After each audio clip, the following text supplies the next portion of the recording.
and welcome to Monday Night Politics Meet the Candidates, presented by the Dallas Examiner. I'm Molly Finch Belt, publisher of the Dallas Examiner. The Dallas Examiner has presented Monday Night Politics for over 12 consecutive years prior to elections. The Dallas Examiner does not endorse candidates. We seek to inform the community so that when they go to the polls, they are informed voters. All candidates who provide their email addresses on their applications when they file for office are invited to participate in Monday Night Politics. Monday Night Politics is not a debate, it's a forum designed to inform the community about the candidates' qualifications, their platform, etc. We could not present Monday Night Politics without our sponsors, who are nonprofit organizations, and they do not endorse either. In addition to Monday Night Politics, our website, www.dallasexaminer.com, has a section for voter education. Here you'll find current information about voting. Visit www.dallasexaminer.com. I would be remiss if I didn't mention two people who have worked with Monday Night Politics Meet the Candidates behind the scenes for over 12 years. The first person is Robin Jimenez, Vice President of Production and Editorial at the Dallas Examiner. The other person is Christy Thomas, Monday Night Politics Advisory Committee. We are happy tonight to have as our moderator Charles O'Neill. Charles is president of the Texas Association of African American Chambers of Commerce, and he was the first editor for the Dallas Examiner when the newspaper was founded by my father in 1986. Thank you for attending the forum tonight. Good evening and welcome back to Monday Night Politics, forum brought to you by the Dallas Examiner newspaper. Thank you so much for tuning in out there in cyberspace. We have tonight a forum providing an opportunity for candidates for Dallas County Justice of the Peace, Precinct 5, Place 2, to appeal to your vote.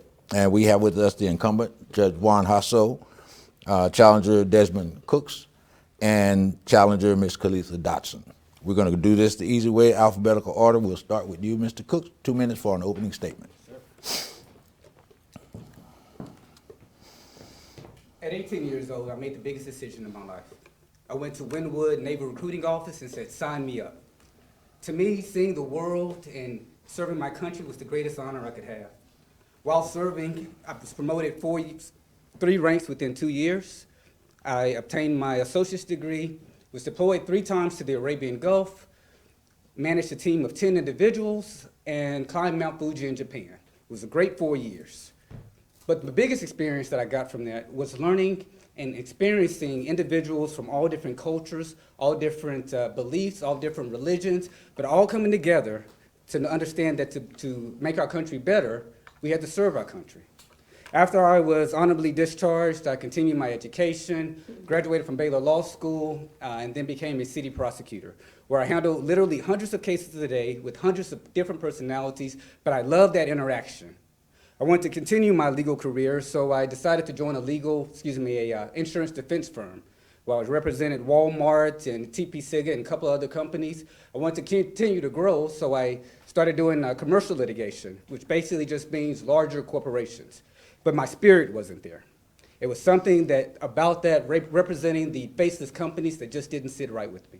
So I started my own firm, and that's when I was able to get back to that individual feeling that just really sparked the fire in me. In 2016, I was appointed associate municipal judge, and that's when I realized that that was my calling. That my calling was to serve the people, that my calling was to help individuals in the best way, in the best capacity that I could. I've served our country, and I've served our city. And with your support, I will serve our community as your next Justice of the Peace, Precinct 5, Place 2. My name is Desmond Cooks, and I'm asking for your support. Thank you so much. Ms. Dotson. Mm-hmm.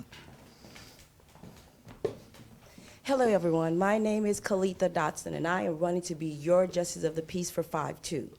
I could get into about the education and everything, and I am a nurse. I was a hospice nurse for 10 years. Then from there, I became a paralegal, got my degree in nursing, paralegal, and then I became a arbitrator mediator, got my degree in that, and now I actually have a 4.0, and I'm attending Harvard on a scholarship, and I'm a Phi Theta Kappa. But those things doesn't matter.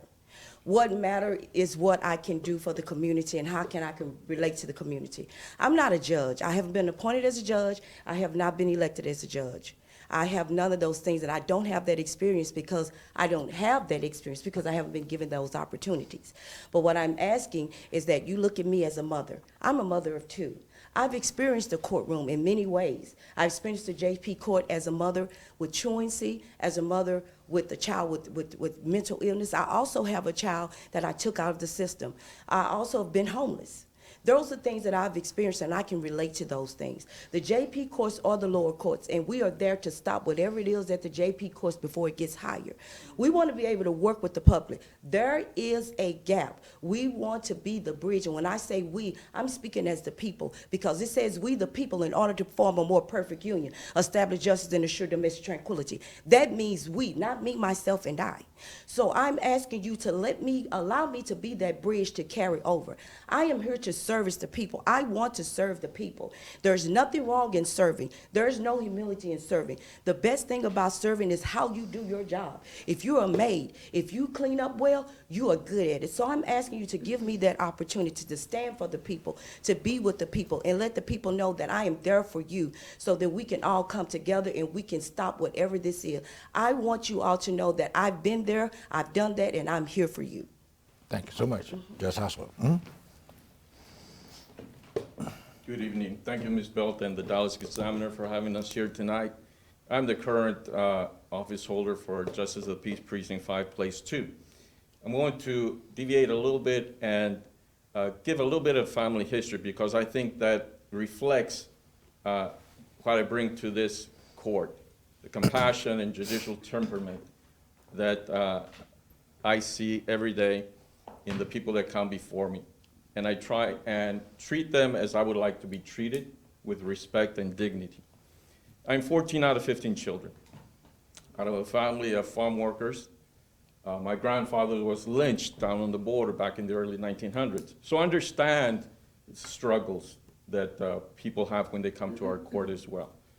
And being out of the 14 out of 15 children, I was the first to finish college. My sister, after me, finished college, and she's been a school teacher for over 35 years. And after college, I went to law school, became a lawyer, practiced mainly criminal law, because that's where I felt that basically people of color like ourselves needed the most representation. So I bring those qualities and experiences to this court. Like I said, when people come to our court, a lot of times all they want to be given is the opportunity to be heard. And I'll let them talk as much as they want to. And I'll listen to them with a compassionate ear. And they'll make a decision. And those decisions sometimes have to be hard decisions. But then I also give them options as to what they can do after they've come to court and what else they can do as far as their cases are concerned. So I would ask for your support and hopefully give me 4 more years. Thank you. Judge, describe for us, if you will, a typical day, if you will. What kind of cases do you see in your court? Because of the pandemic, we've kind of spread out the cases. We usually will schedule about 10 eviction cases per half hour, starting at 9 o'clock. So usually 9, 9:30, 10, 10:30, if we have any after that. Then we'll hear some small claims after that. And sometimes people will walk in. They've got tickets, their license has been suspended, they want to take care of their tickets so they can get their driver's license.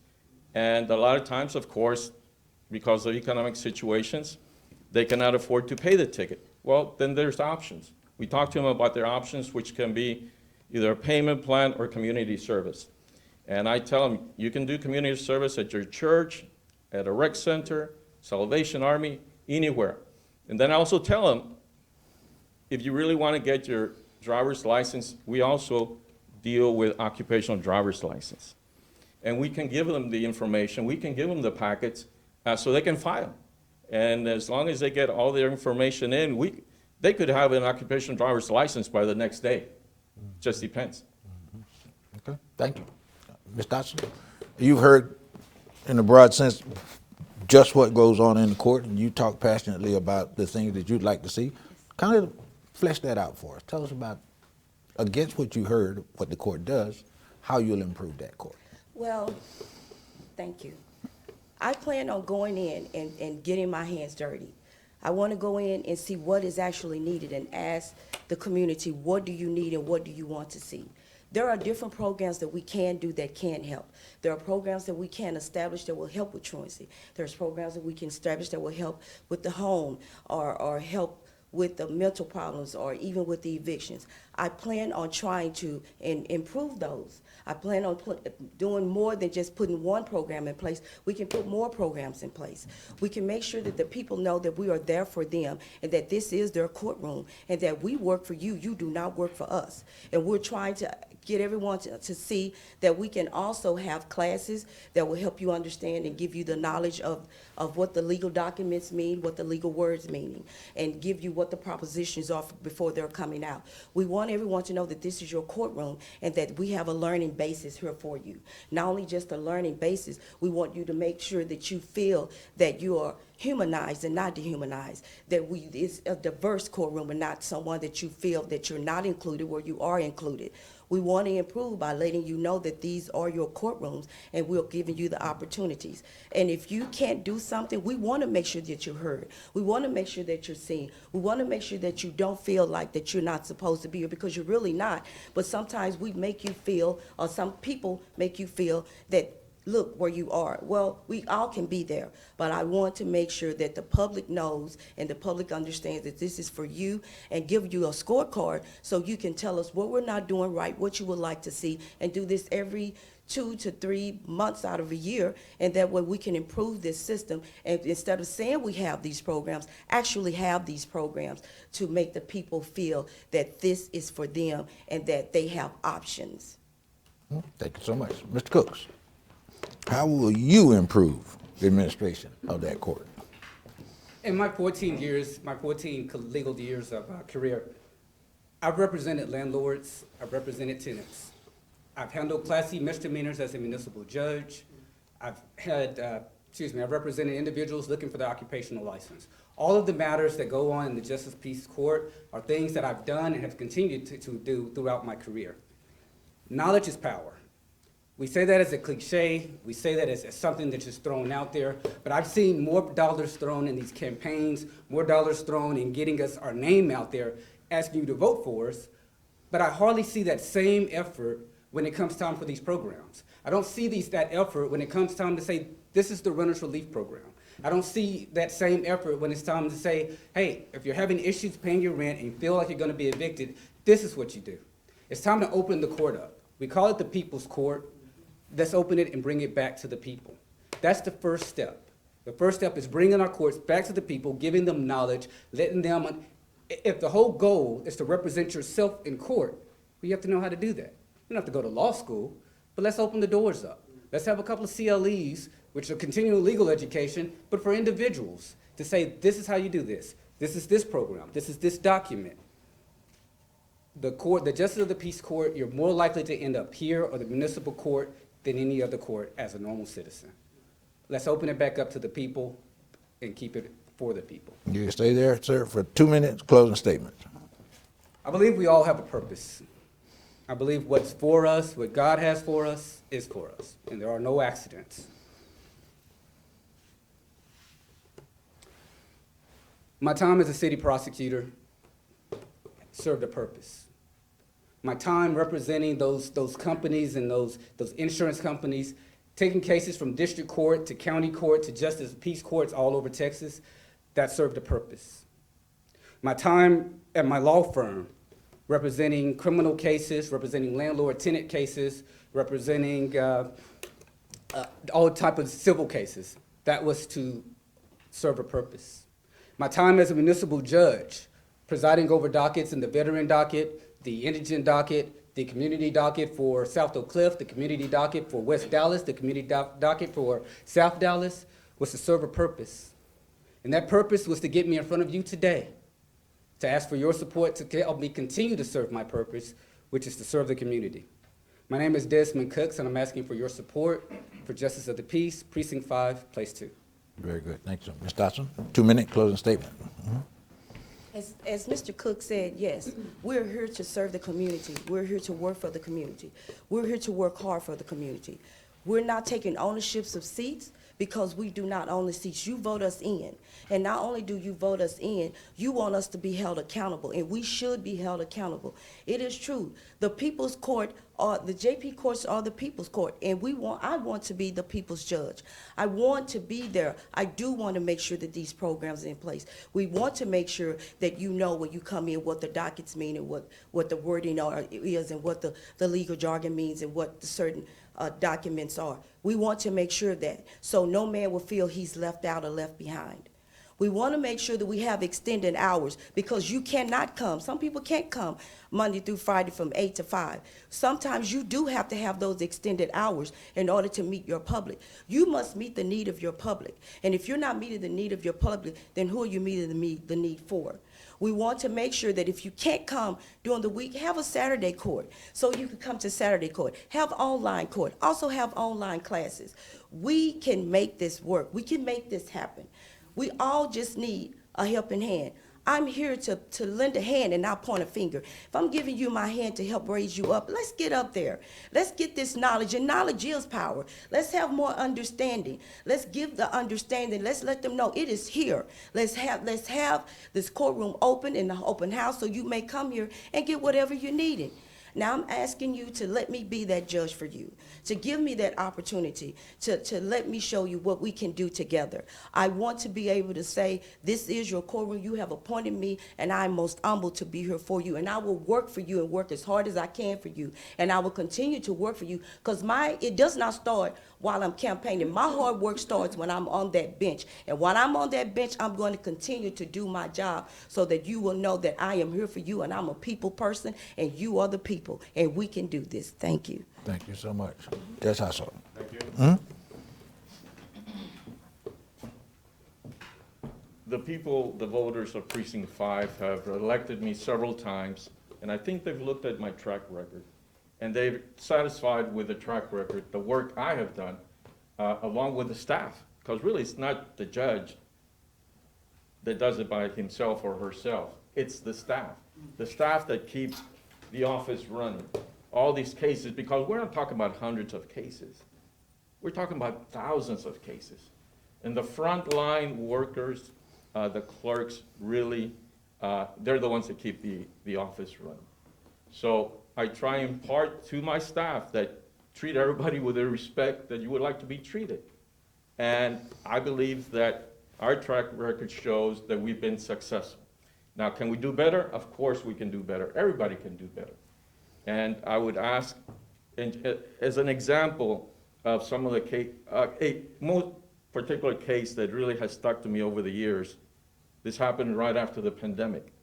88-year-old woman from West Dallas was about to lose her house because a so-called nonprofit had gone and bought all these houses in a certain area for profit. And they were trying to evict her because she had not paid.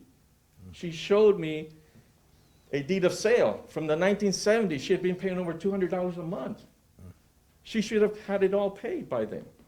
Somewhere in between, they switched the paperwork and had her sign a lease. That was not right. And I saw that was not right. And yes, the landlord should have won. And I saw that's not right. That's not justice. I ruled in her favor.